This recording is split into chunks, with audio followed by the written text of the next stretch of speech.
Okay, so hello everyone. Today is the day 13 of the 30-day code forces series, and today we are going to solve the problem modified GCD. So if you are not following the series yet, the link is in the description. So go and check out the problem. अब अगर आपने problem read कर लिया, so we will start with the solution. But if you haven't read the problem, take your time and read the problem. So okay, so I will start with the explanation. So the problem is very simple. Just a second, let me open the whiteboard. Okay, the problem is very simple. It is saying that you are given two numbers and you have to find the GCD of it. So you might say, hey, it's very easy. GCD find करने का inbuilt function होता है. But question अब ऐसा नहीं बोल रहा है. क्वेश्चन क्या बोल रहा है? Suppose you have two numbers 9 and 27. तो आपको क्या करना है? You have to find the GCD of them such that the GCD should lie in a particular range. जैसे कुछ रेंजेस दिए रहेंगे 1 to 5 एक रेंज दी है. Now you have to find the GCD of them. मतलब जीसीडी नहीं, एक ऐसा डिविजन, जीसीडी नहीं बोल सकते, एक ऐसा डिविजन जो इस रेंज में लाई करता है और जो दोनों को डिवाइड करता है. तो बेसिकली और इसमें से वो बड़ा हो, इस रेंज में सबसे बड़ा हो. तो सबसे बड़ा पहले 5 देखेंगे. क्या 5 दोनों को डिवाइड करता है? नहीं. देन 4. क्या दोनों को डिवाइड करता है? नहीं. देन 3. क्या 3 दोनों को डिवाइड करता है? यस. तो 3 is the answer for this particular case, as you can see. Yes. फिर 10 से 11. तो 10 से 11 में कौन सा एलिमेंट आता है? तो 10, 11. क्या 11 डिवाइड करता है? नहीं. 10 डिवाइड करता है? नहीं. तो no, -1, no answer present. Then 9 से 11. तो 10 और 11 का हमने पहले ही चेक कर लिया था, अब हम चेक करेंगे 9 का. क्या 9 दोनों को डिवाइड करता है? Yes. So we can see for this particular case the answer is 9. So you can see the answer 3 minus 1 and 9. Now the question might arise कि करना कैसे है.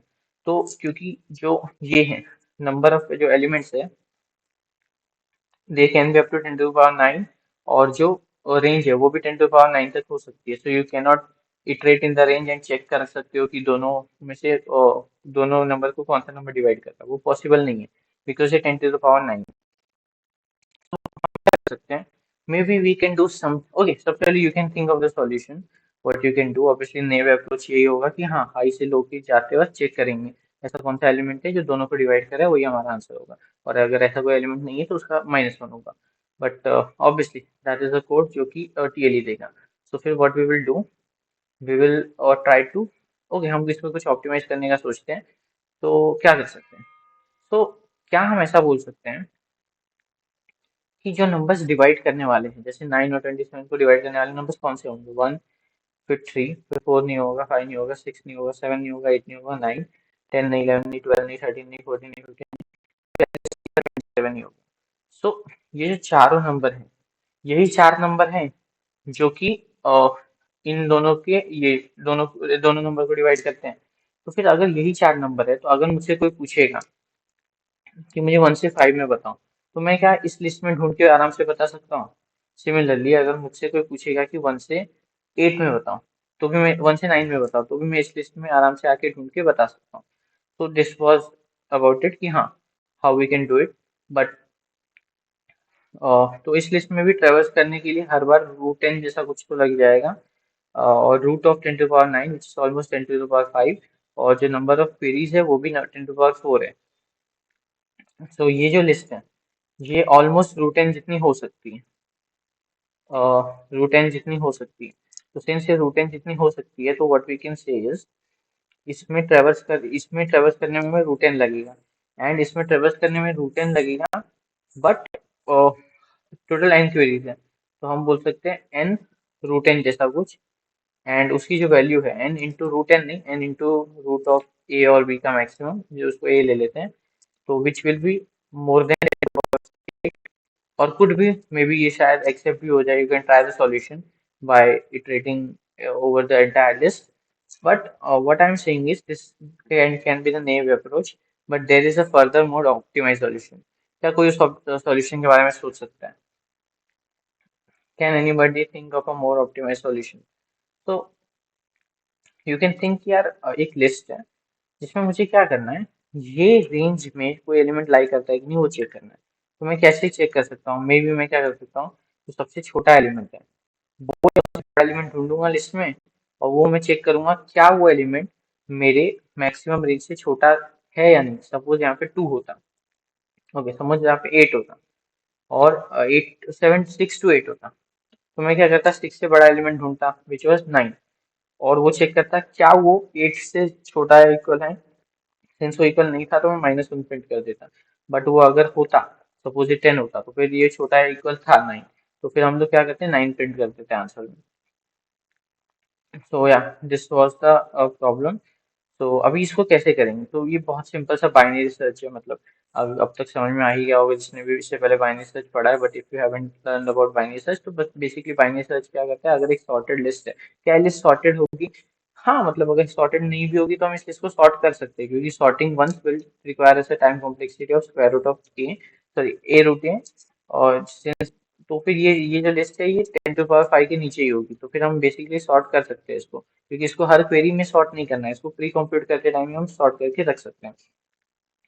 तो once the list is sorted, it's pretty very simple. Just imply binary search, lower bound use करो, और lower bound से जो element मिलेगा वो चेक करो, क्या वो एलिमेंट इस वाले से छोटा या इक्वल है या नहीं। अगर वो छोटा या इक्वल है तो फिर हाँ ठीक है, एल्स हमारा आंसर -1 हो जाएगा। सो हाँ, यही था, मतलब और कुछ नहीं है। सारे डिविजन्स निकालने के लिए हम क्या करेंगे, 9 और 27 का मैक्स कौन सा है, 27 है, तो हम क्या करेंगे, रूट वन से स्टार्ट करेंगे एंड रूट ऑफ 27 तक जाएंगे, एंड आई प्लस प्लस, और हर के लिए चेक करेंगे कि हाँ if A modular I is 0 तो फिर आई पुश करेंगे, या फिर ऐसे, मतलब बेसिकली ये अच्छा, इसका भी एक बार समझ लेते हैं कैसे करने वाले हम लोग। तो let's just try to code it little bit. हम क्या करेंगे, इसको थोड़ा और छोटा कर लेते हैं।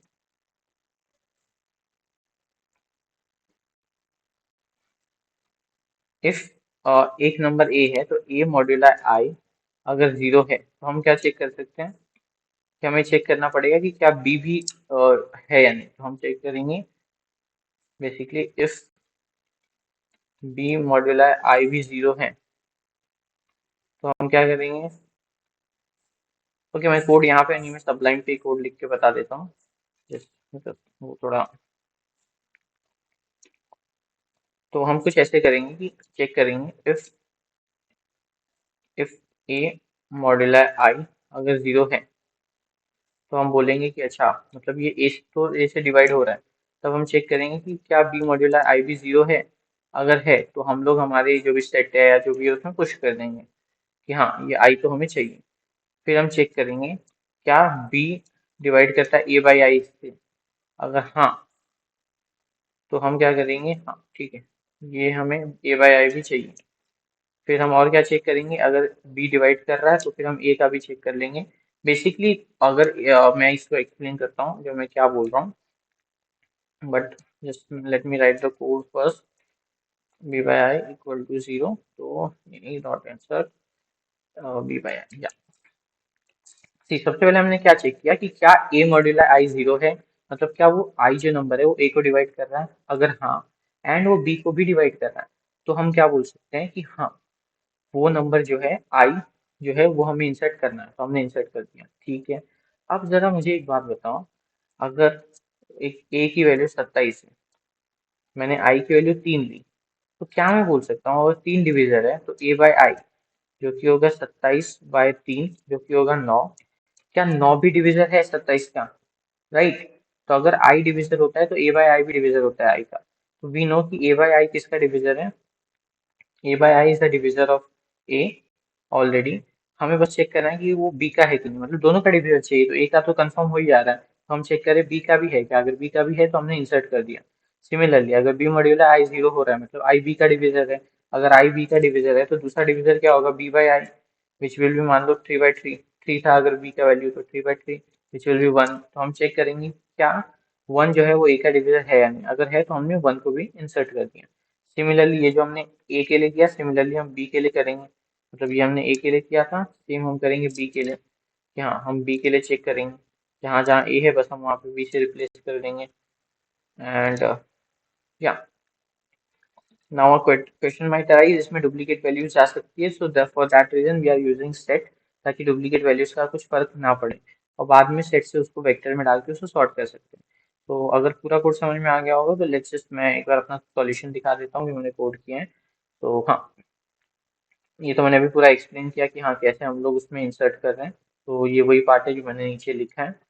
And once we have made the set तो उसको एक वेक्टर में डाल दिया, और वेक्टर में डाल के अच्छा सिंस वो सेट में था पहले से तो सॉर्टेड था, इसलिए वेक्टर को फिर से सॉर्ट नहीं किया, otherwise we could have sorted the vector.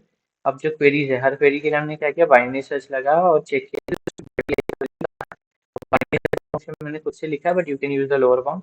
Simply इस फंक्शन में हमने क्या किया, लो हाई निकाला, मिड निकाला, और मिड चेक किया कि अगर मिड छोटा या इक्वल है तो हमने चेक किया क्या वो एल से बड़ा है, हाँ तो आंसर में आएगा, वरना नहीं। तो ये बेसिक बाइनरी सर्च है। बाइनरी सर्च का तो वही मतलब बाइनरी सर्च लगा के हमने ये फाइंड किया कि हमें इससे जस्ट आर से छोटा एलिमेंट जो एल से बड़ा, वो हमने आंसर में रख दिया। एंड हाँ, तो ये अगेन ये कोड भी दिया हुआ है डिस्क्रिप्शन में, तो you can go and check it out. मैं एक बार फिर से बाइनरी सर्च थोड़ा एक्सप्लेन कर देता हूँ अगर नहीं समझा होगा किसी को तो। हमने स्टार्टिंग से लास्ट, स्टार्टिंग में एक लो रखा और एंड में एक हाई रखा, मिड निकाला, और हमने जस्ट चेक किया क्या वो मिड आर से छोटा या इक्वल है। अगर है तो हम बोल सकते हैं कि हाँ शायद वो हमारा स्टोर, वो आंसर हम स्टोर कर सकते हैं।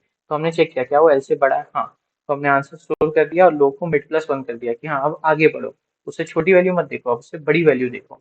क्योंकि जैसे ये लिस्ट है मान लो 1, 3, 9 और 27, और इस लिस्ट में हो क्या रहा था पता है।